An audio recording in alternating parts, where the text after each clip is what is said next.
The world is becoming increasingly proficient at telling stories that deny God. As such, we need Thinking Christian to become as natural as breathing. Welcome to the Thinking Christian podcast. I'm Dr. James Spencer. Through calm, thoughtful, theological discussions, Thinking Christian highlights the ways God is working in the world and questions the underlying social, cultural, and political assumptions that hinder Christians from becoming more like Christ. Now, on to today's episode of Thinking Christian. Hey everybody, welcome to this episode of Thinking Christian. I'm here with Ben Matthew today, Dr. Ben Matthew, and he is a professor of clinical counseling at Columbia International University. And today we're going to be talking a little bit about Christians and anxiety. And so since I know nothing about the human mind, I needed to have someone on who does. And so I'm glad to welcome Ben back to the show, man. It's good to have you back. It's great to be with you again, James. I so appreciate these conversations we can have. Well, dude, let's just dive in. I mean, Christians and anxiety is kind of a big, wide-ranging topic. And even as I've started looking at it from a biblical perspective, you know, the English translations use anxious, they use worry, they use fear, they use all these different terms for that would be things that would be associated with anxiety. But then there's also sort of a psychological definition of this, a counseling sort of understanding of what anxiety is. So maybe the best way to start would be just to scope that out a little bit. When you think about anxiety, how do you think about it? Yeah, I so appreciate the engagement you're trying to consider from a biblical standpoint. I think is sometimes what clouds the issue for a lot of Christians, right? They see that word anxiety, whether it's in the Gospels or in Paul's writings, and they're like, oh, I'm Christian. I guess I shouldn't have any of this. And part of my concern then is that when you have someone who's already anxious and they're being told either through their Bible reading or their pastor or Christian friends, don't be anxious, you can kind of guess what that creates, if anything, just more anxiety. Yeah, additional anxiety, right? On top of the anxiety they already have. So I think this is a really important discussion, both, theologically, biblically speaking, but also how to consider. So one of the things that I often do with people I'm working either in private practice or as I'm training my students as they're becoming clinicians is really help individuals kind of think through what is, if I can use the word, normal anxiety and problematic anxiety, right? Yeah. So recognizing, I'd be interested to hear your perspective. I was reading through, one of the central passages is this Philippians 4, right? Do not be anxious for everything, but with all prayer and supplication, make a request be made known to God. A passage, that's a wonderful passage that, again, I wonder at sometimes if we kind of over apply it. And yet there's this other part in Philippians 2 where Paul is talking about, no one has the same level of concern that I have for your well-being. Right. And I thought it was such a great example of what I'm talking about in terms of normal anxiety, and maybe sometimes it goes a little too far. And I think he was actually trying to address both. In some contexts, from a pastoral context, Paul's like, I love you guys, and I get really concerned when you do things or you move away from the centrality of the kingdom. And I should be concerned because I love you. And I try to help clients and others understand there's things in life that should concern you. You might use the word anxiety because it encapsulates some of those emotions and feelings you have. But sometimes that's good and that's right for loved ones, right? For situations you're in. Listen, if you're standing on a bridge overlooking a gorge and you feel a little anxiety that makes you pull back, good. Like that's appropriate anxiety. And so I want to help them kind of think through those ways in which anxiety is not this boogeyman that needs to be avoided at all costs, that in some contexts it's actually appropriate, if that kind of makes sense, at least on that first level. It does. And I think you're right to point that out. I mean, as I recall in the beginning of Philippians, he says, it is right for me to be concerned about you. Right. And so I think there's a sense in which there is a right level of concern or anxiety. And that's what I'm finding when I'm looking at some of these biblical terms. There's so much overlap between these things that anxiety, I think what I'm sort of circling the drain on as I'm doing the biblical study is anxiety becomes problematic when it reorients our attention away from the kingdom of God and God's righteousness. So in other words, when these things become they dominate our field of vision, we could say. I like the the example of, when you're driving down the highway, you there are mile markers on the side of the road, Hmm. but for most of us, we don't pay much attention to them. We know they're there, but and we know why they could be helpful and when they could be helpful. Your car breaks down, you want to call somebody, hey, I'm at mile marker, whatever. But for the most part, when you're driving, you shouldn't focus on those because there Right. are Yeah. large vehicles moving at high speeds all around you. That can be And, problematic if you don't right. attention. Yeah. Those are the things that you want to pay attention to. And I think when anxiety becomes problematic, it would be like driving down the highway and only paying attention to the mile markers. Oh, yeah. Yeah. And so what you end up with is this reorientation of attention to something that isn't actually ever going to help you. It's not going to help you navigate life well. And so what Jesus is saying in the Gospels, what I think Paul is saying is, look, let's learn to reorient our attention to God Mm. and then respond faithfully to him in these moments, as opposed to allowing our anxieties to drive us. Yeah. Let's put them in their proper place. Yeah. That's And what I think it's going to. that's I love that analogy. I got two teenage sons who are learning to drive, so I'm going to remind them, don't look at the mile markers. Don't. Yeah. Because you're absolutely right. It gets your focus off of the most important thing. And that's one of the things that I try to help with, because I almost have to, especially with Christians, unpack that a little because Yeah. they feel almost guilty for having any anxiety. And I need to kind of help them understand, well, actually, maybe the anxiety can be a tool. You can leverage it actually to kind of get you back onto focus, right? Yeah. Like Yeah. I think of that story in Daniel, right, where understandably he is witnessing some things, and I think it's in like chapter 7 or so. He has this like it says like this anxiety, like this significant troubled heart, Right. uh, in light of what is being revealed to him, Yeah. right? And Yeah. Yeah. lions and tigers and bears, oh my, kind of thing, right? Right. Right. But what I love how you're saying, James, if you keep on looking at chapters 8 and forward, when he sees the Son of Man, right, his Right. engagement with the with who God is, in light of the revelations he's given, actually brings him back into center. So the anxiety is understandable. In fact, normative in light of what he's seeing. Yep.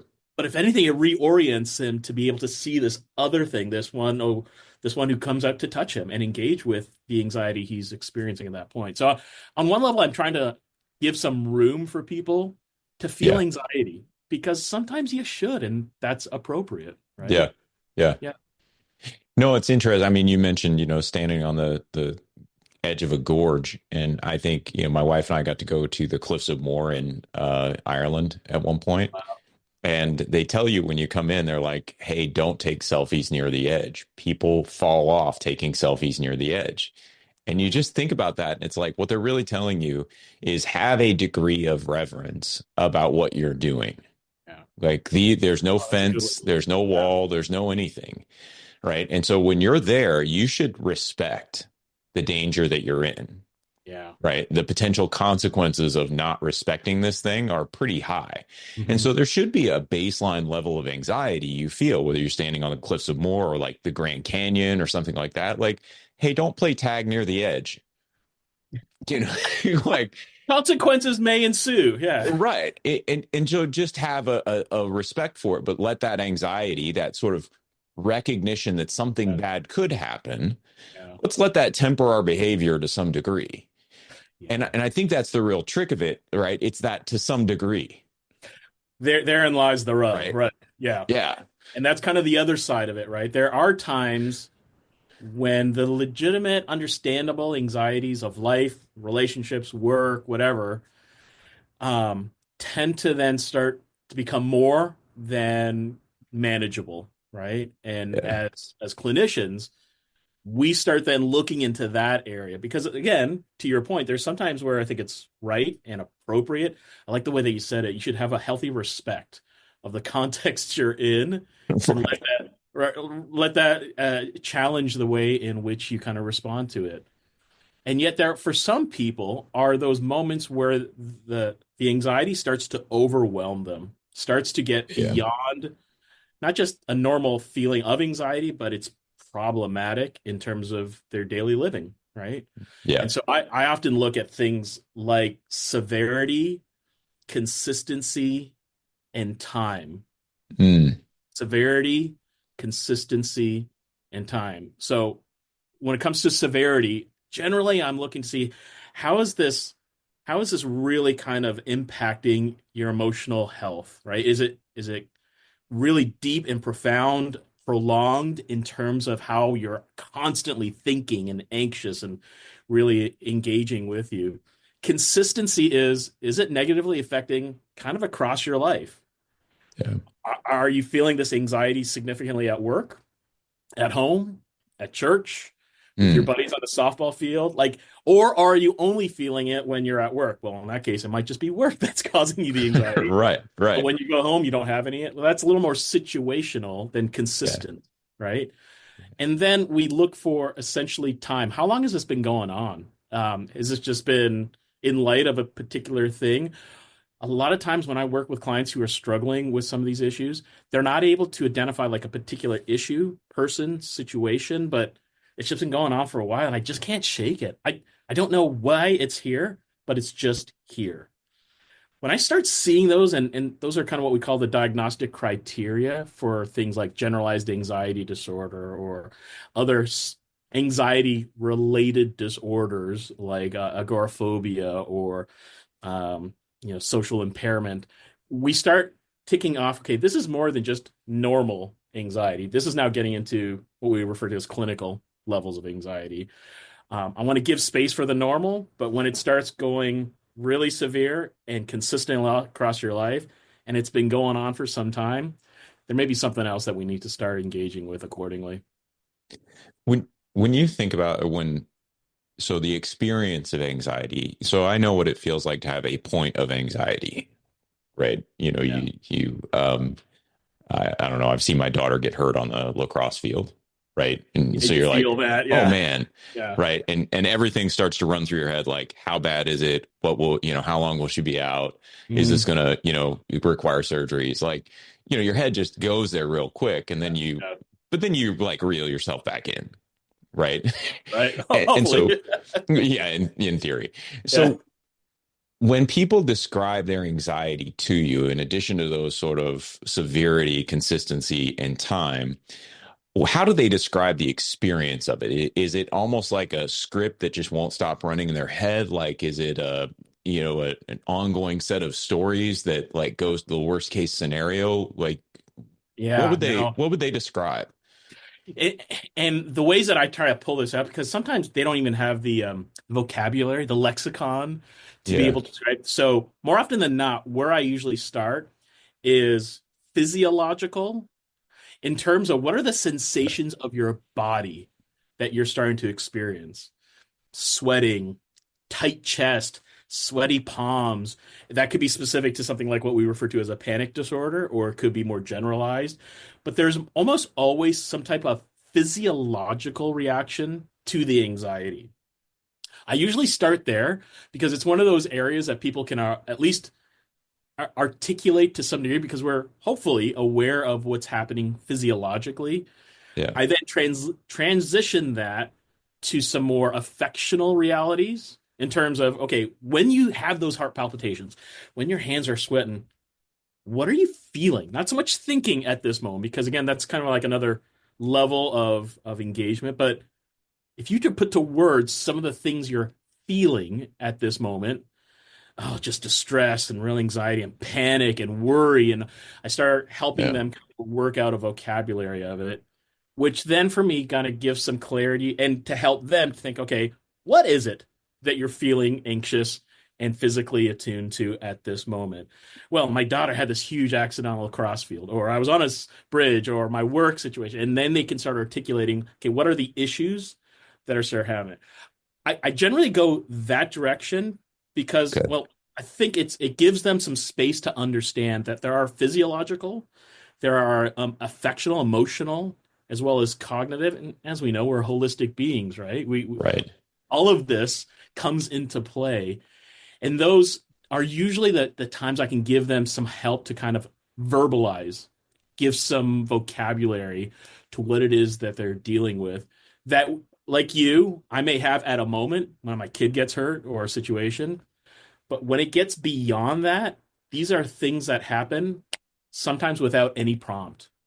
Yeah. Often in times when they're literally just sitting in their office doing their thing, and all of a sudden the physical symptoms manifest and the affectional things. And then, as you were saying, the script starts going into their head, whether it is a Yeah. situation or some other realities. And there's nothing, I'm not in any imminent danger, here in my office, unless some of my books start flying off the shelves or something like that.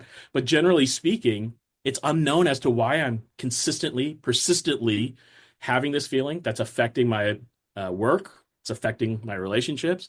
It's affecting my spiritual life, my ministry, my service. Like all these areas start coming into play. So I try to use that kind of holistic lens to give Yeah. them some understanding of what's going on at that point.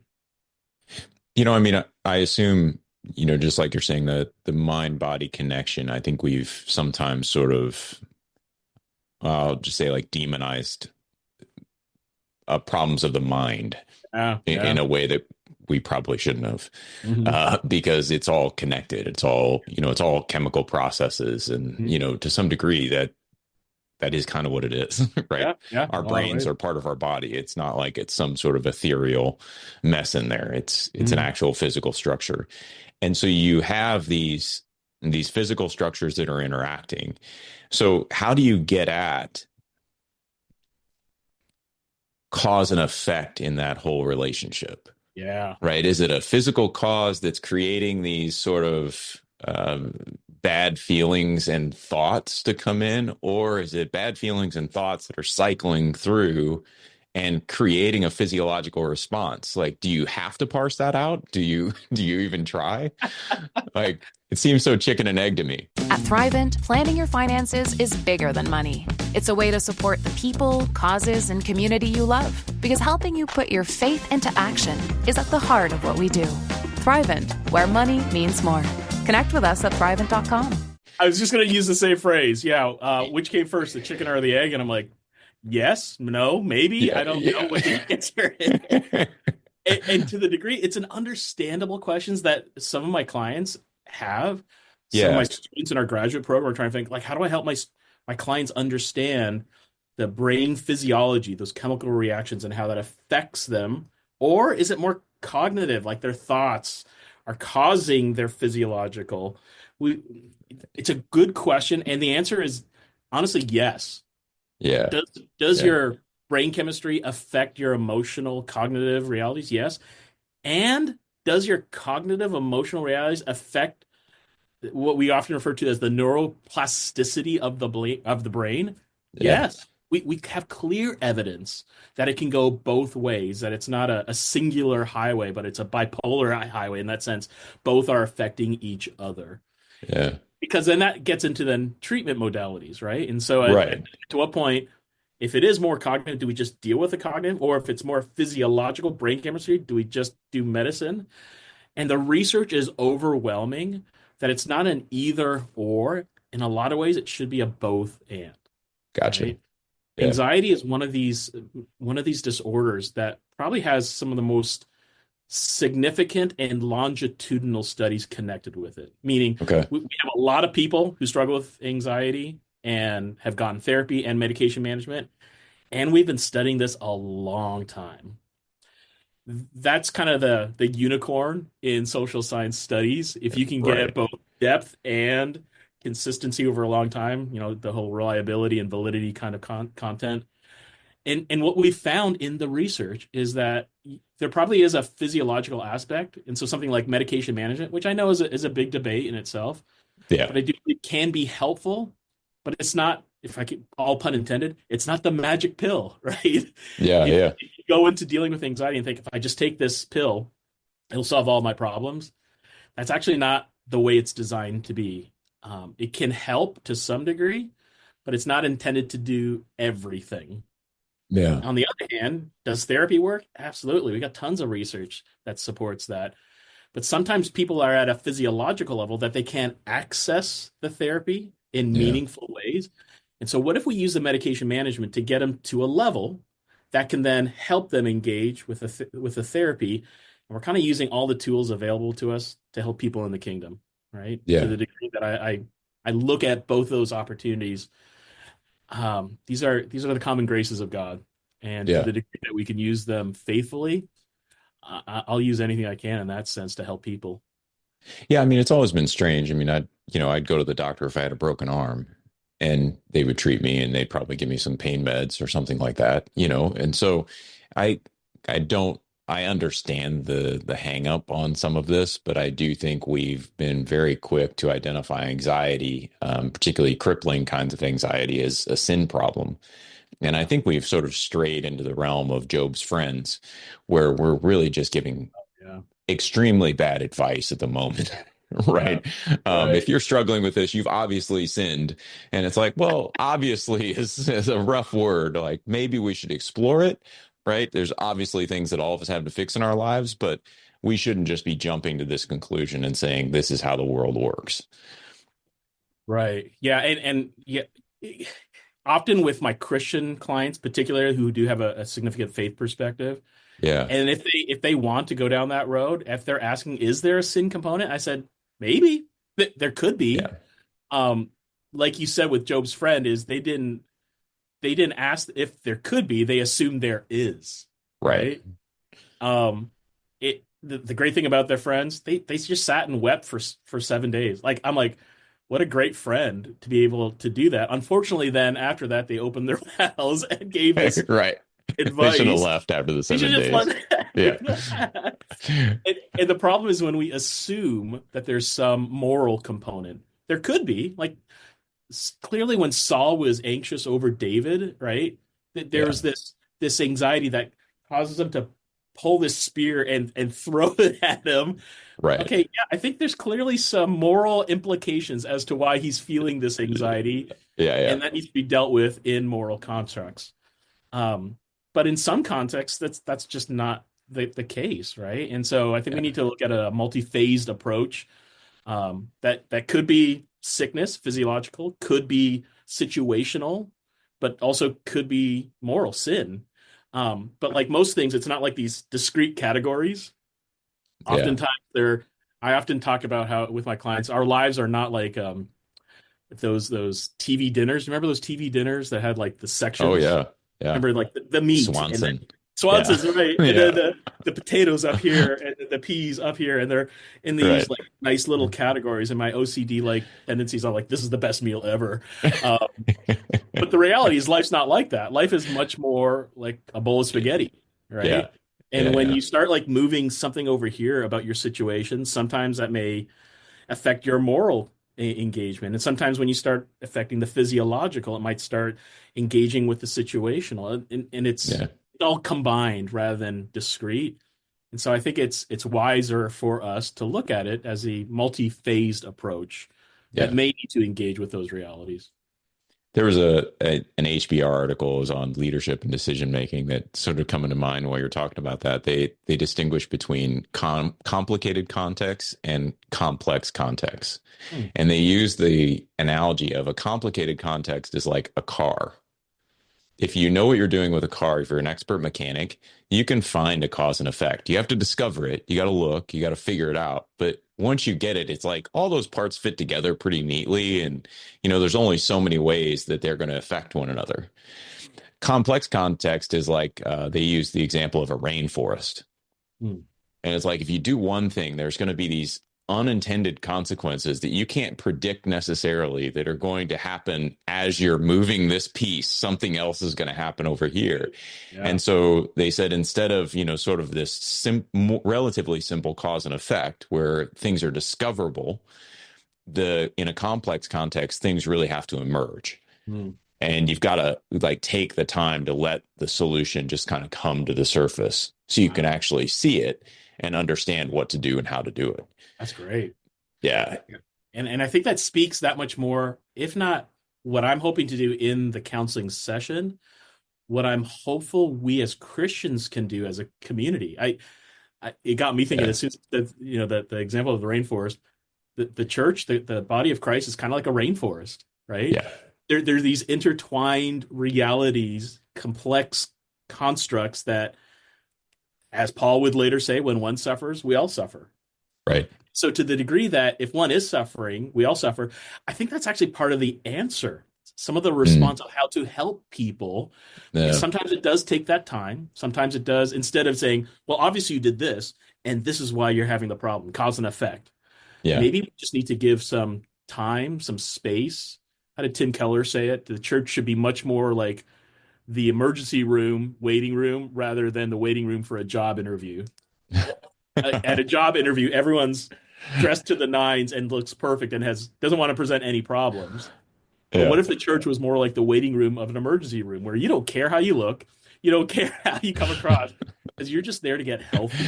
Yeah. And what if our churches, our communities were much more like that, where we realize, you know what, I'm struggling, but I want to struggle together. How Yeah. can I take this anxiety? And again, I do think there are contexts where they may need more professional help in a Yeah. clinical context to be able to kind of get them to a more functional level. Right. But I look at my job and to some degree of putting myself out of a job, right? I don't think they should have to meet with me long term, because Mm. my hope is to get them back into whatever communities they're part of to really flourish, right? Within, if I Yeah. can use your analogy, the rainforest of health, because I think that's the best place that they really are going to have to deal with these issues, because it's not going to be the first time nor the last time anxiety is going to come up into their life. So what if we give them encouragements, communities that can really help support in the long run as well? As you're working with clients nowadays, I mean, we talk about the context of the body of Christ, right? And um, I think you and I probably both grew up in a context where church was a different part of our lives. I would say that at the very least. I was at church Sunday mornings always. There weren't sporting events. There weren't, we weren't traveling. We Right, were much right. more local and home. I did catechism. I grew up Lutheran, so I had Wednesday catechism for a couple years there in junior high, right? It was just more part of my life. You Mhm. go play basketball with youth group or whatever. It was a tighter knit community, and it was Yeah. a social space that you occupied. Now it doesn't feel like that to me anymore. Mhm. I haven't done the deep sociological analysis, I suppose, that would justify that claim, but the reality is I think things have kind of changed. And Yeah. so if we think about the body of Christ as a context, and then we look at what's happened around in the world, I guess my question is, as you're working with folks, as you're teaching students, how much of that context do you address? Yeah. Because it seems to, my guess would be that anxiety increases as you get less stability from the communities of which you're a part. Yeah. Yeah. A couple of friends, we're always careful not to look at the generations below us and say, whoa, back in my day, we were so much better with, X, Right. Y, and Z. I'm a Gen Xer, and I'm sure the baby boomers before me looked at our generation and said, you lazy Gen Right. Xers, to which then now as a Gen Right. They Xer, were wrong, but I mean, they probably did. So, right? And so to some degree, yeah, I'm always trying to mitigate my temper. To that, though, I also say the research is compelling yeah. that the incidences of anxiety and suicidal ideation are all going up, and in particular with the younger generation in the last 10 years. Okay. If your listeners are interested, there's a really accessible book called The Anxious Generation by Jonathan Haidt, Okay. Haidt. He's a moral psychologist out of New York City. He's not a Christian, but his research is compelling on a number of fronts. Yeah.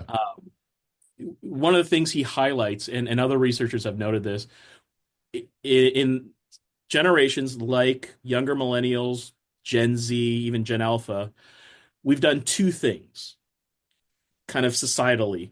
Yeah. One, we've pulled all of our kids in, whether it be the notion of safety, whether it be the notion of stranger danger or whatever context there is significantly less engagement and allowance for unstructured free play of kids.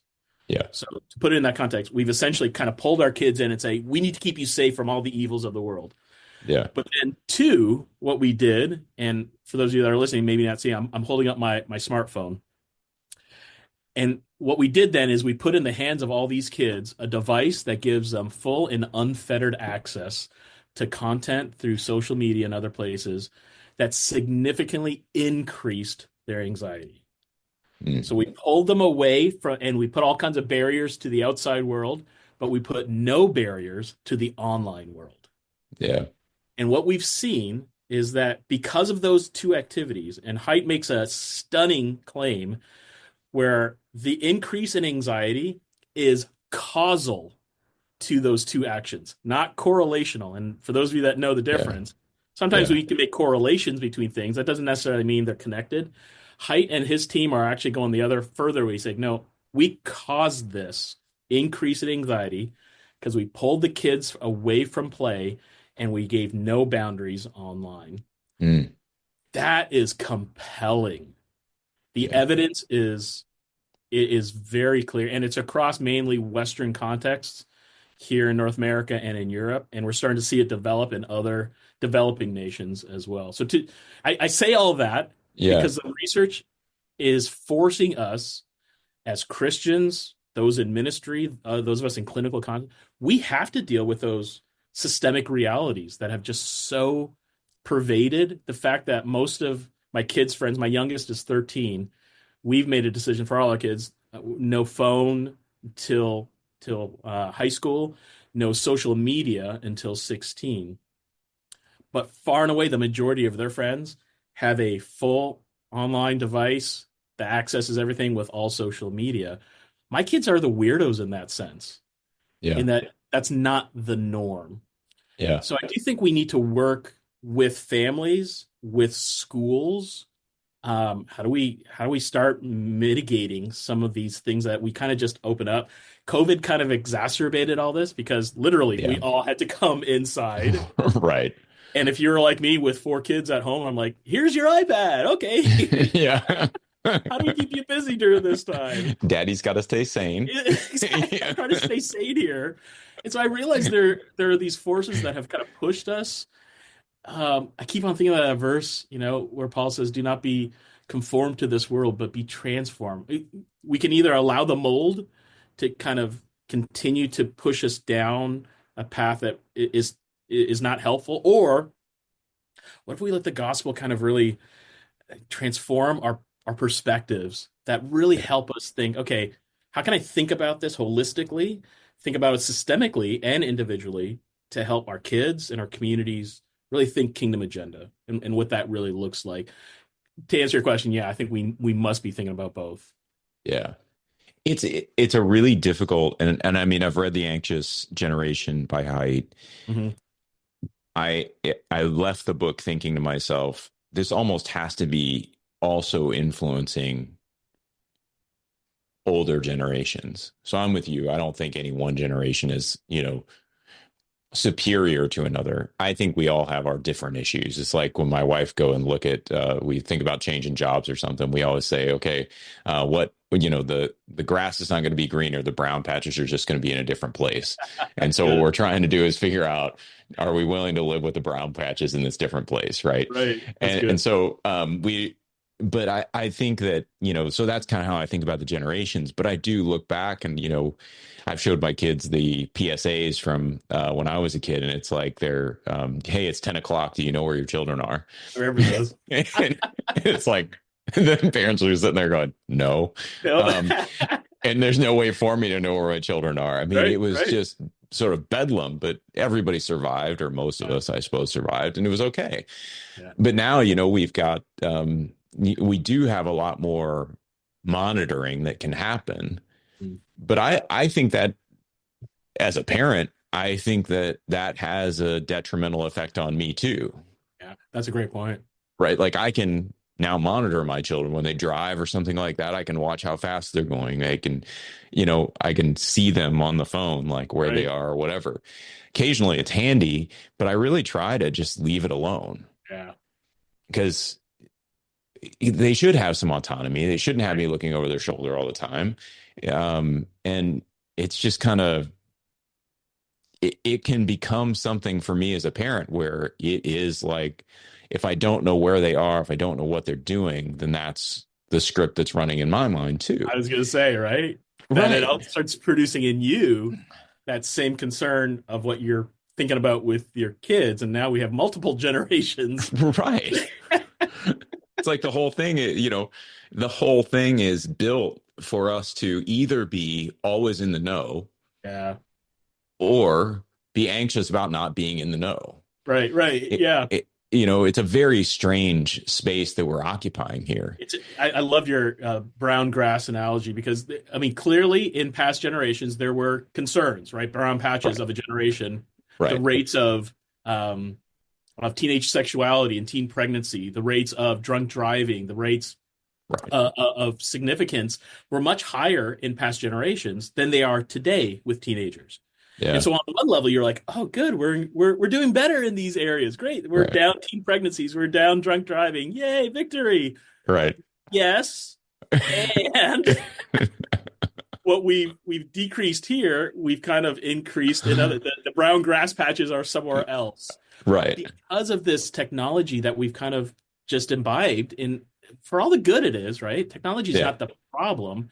It's how we maybe sometimes uncritically engaging with it, right? This kind of technological gluttony of sorts that, oh, of course I can use this app to watch every literal step of my kids without kind of considering, wait, what is that doing to my kid? Oh my goodness, what is that doing to me? Right. And then recognizing, I mean, this is stuff we've had conversations with parents at schools. The schools here in South Carolina, like many other states, have actually passed legislations where students are no longer able to use their phones from what they're calling bell to bell. Okay. Their phones have to be put away. And oh my, the incredible blowback that the state got, not just from students, but from parents. How will I know if my kid has an emergency? How will I get to them? How will they be able? And I'm not saying those aren't legitimate concerns in the sense that those are thoughts that go through your head. But the prevalence of those issues becoming a reality have been so exacerbated by social media and just media in general that our thought is, I need to have 24/7 access to my kids if that happens. Yeah. And so all of those constructs have just been so skewed in some significant ways that, I wonder to what degree we need to kind of use the tools, the technologies as a common grace of God, but be a little more discerning and recognize it's not just, maybe it's helpful for this little moment, but can we get not just a longitudinal, but a kingdom vision, which tends to then necessitates me kind of pulling back a little.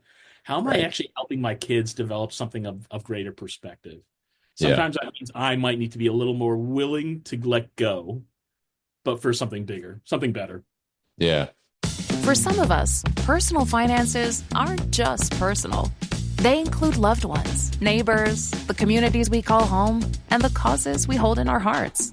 At Thrivent, planning your finances is bigger than just money. We help you put your plans into motion and faith into action so you can do more for the ones in your heart. Because sometimes all you need to make a difference is someone to help you make it happen. Thrivent, where money means more. Connect with us at thrivent.com. Well, when you're coaching people, I mean, this context is really strange, different than what I think either you or I grew up with. How would you coach people with just baseline anxiety, let's say, right? Like what we've called in this episode, like normal anxiety, just your everyday run of the mill.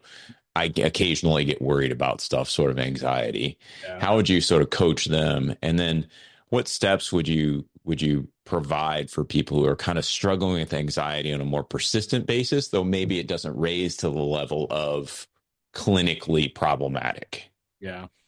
No, I think for not just those that I work with, but I know for myself, those moments of anxiety that come up, I want to be able to actually let them be okay to sit in it for a moment. Okay. I think our society is so quick to remove my air quotes are up here, bad emotions. Yeah. That we miss the opportunities for what the emotion is trying to do at the moment. Right. If I can use a corollary to something like sadness or what we often call depression, there's times you should feel sad. The question is, are you willing to let that emotion help you kind of sit in it for a moment and maybe like the psalmist, just lament over the situation. Yeah. If there's a moment that you're feeling an anxiety over a person, a situation, I can even kind of get a little philosophical. There's an ontological truth there that I don't want them to miss. Um, Yeah. Plantanga has this great way of saying it. His title of his book is "Not the Way It's Supposed to Be," right? Yep. The vandalism of shalom. Mm. And there's something that I don't want to miss in those moments. That if you're feeling anxious, it's because something's not the way it's supposed to be. We're in this Yeah. context. We're on this side of the cross, thank God, literally, because we have a redemptive hope. But we're not quite there at the end of the story yet. Right. Right. Our eschatology is yet to. We believe the King Yeah. is the King. Jesus Christ is Lord, and yet it's not finished. The story's not complete. And if you're feeling that, feel the feels for a moment. Yeah. Yeah. But the That's hope good. is, let it push you. Let it, like when I read the Psalms and they're in the midst of the, like my enemies surround me, strong bulls of Bashan surround me. And I'm like, talk about anxiety, understandably. And yet it pushes the psalmist to look to the hills. Where does my hope come from? Let the anxiety push you to hope. Mm. But you got to feel it to move you towards that, right? Yeah. And then the hope is that there are those truths that you can rely on, right? Whether it is of people of faith like you and myself, where we do know that the community of saints around us, the Holy Spirit within us, the Word of God in front of us, the eschatological hope in front of us. Like there's all these truths of our faith that can help us go beyond the anxiety, feel Yeah. it, but to give us hope as Yeah. well. That to me is one of the things I'm constantly trying to think through. I think for most of us, when those moments of anxiety kind of come up, if that kind of makes sense. It does. I mean, I think it's really a good word because I think my tendency is just when things get hard, you push harder, Yeah. right? You don't really sit in it that often. It's like, well, just get over it, Right. right? Do the work, take those emotions and shove them down deep where they belong, right? I mean, I think that's always been sort of my go-to reaction to it. It's like, yeah, I don't have time to be anxious right now, or I don't have time to be sad, or I don't have time to do whatever. It's like there's stuff that needs to be taken care of. There's people that need to be taken care of. So let me just do that. Yeah. But I think that especially as I've raised kids, right? You kind of like brings it out, right? yeah, they probably need a few minutes to just cry about this, or they need to be sad for a minute. And my wife's really good at reminding me about that. She's like, they don't have to be tough and gritty constantly. It's okay for them to feel bad occasionally. Right. And I'm like, okay, yeah, that's fair. I wouldn't say that's my go-to. Like, I don't love it, but I get it. So I think it's great advice. And I think it can be a both and, not an either or, right? Yeah. Do I want my kids to develop some grit and endurance and perseverance in the midst of whatever is making them anxious? Right. Yeah. Like anxiety is a great place to visit, but a terrible place to live. Yeah. And so to the degree that we're helping them live in that moment, but get beyond that moment, right? That it's intended to push you so you can both feel the feels, as it were, and recognize there is something we can move towards. It's that dialectic, right? That it's not an either or, but as Chesterton often said, it's the tension of both and. Yeah. I think because we bifurcate it so much in our contexts, just letting them feel the realities of both in that moment, I think is really helpful. Now, I realize to your second part of your question, sometimes they just can't get out of this. Right. They're so consumed by those thoughts and those emotions and the physiological realities of it that it's just so negatively impacting their social life, their work life, their ministry, whatever spheres they're involved in. This is where I think it's so helpful, both kind of an internal check, close people within my life, and just, again, for those that are a faith perspective, the body of Christ. I need... My wife has the fancy car that has the blind spot checker on it. Yeah. So, if you put the thing on and if there's a car there that's in my blind spot, it'll move me back over, right? Yeah. I use that as an analogy. I need blind spot checkers in my life. I need other people because newsflash, my blind spots, I'm blind to. It's their blind Yeah. spots. Yeah. The whole I idea can't of see that, them. I can't Right. see them. Right. Exactly. And I need other people. I need to develop relationships with other people who can speak that truth and say, dude, there's something going on here. What can we do to help support, whether it be in the community of the church, whether it is more clinical help, because it is such negatively affecting all those other aspects in your life. Hopefully that work is done before the moment happens. But I would Yeah. say even if it does happen, be willing to still reach out, right? I think Yeah. as you kind of mentioned, sometimes our perspective is I'll just kind of stuff it down. I'll deal with it myself. My individualistic meritocracy kind of comes to the forefront. Like, I will work this out myself. Yes, Right. there's sometimes you should do that. And there's sometimes, right? Paul says this in Galatians, there's times I need to carry my own, but there's other times that some of those burdens are just too big. I need others. And Yeah. the way I help people understand when you need others is when it's starting to significantly negatively affect all those other spheres of life.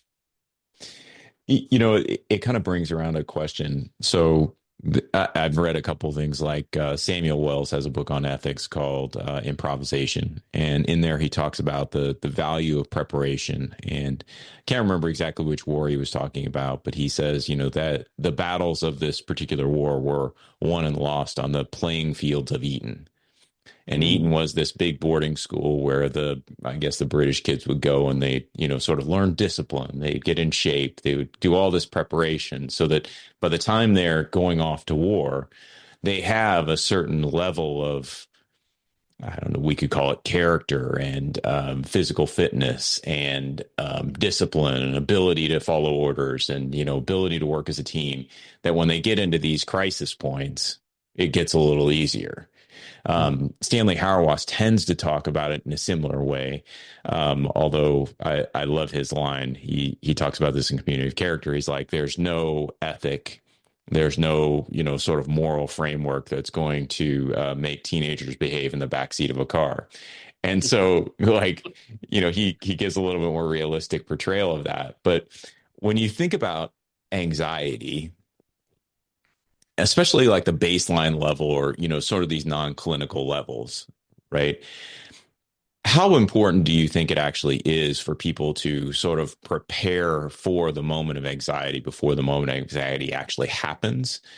And, having that sort of cadence, support structure, discipline, all those different things, like how would you counsel somebody in that range? Or does that even enter your mind? You know what I'm saying? Like, is that even an important thing to think about?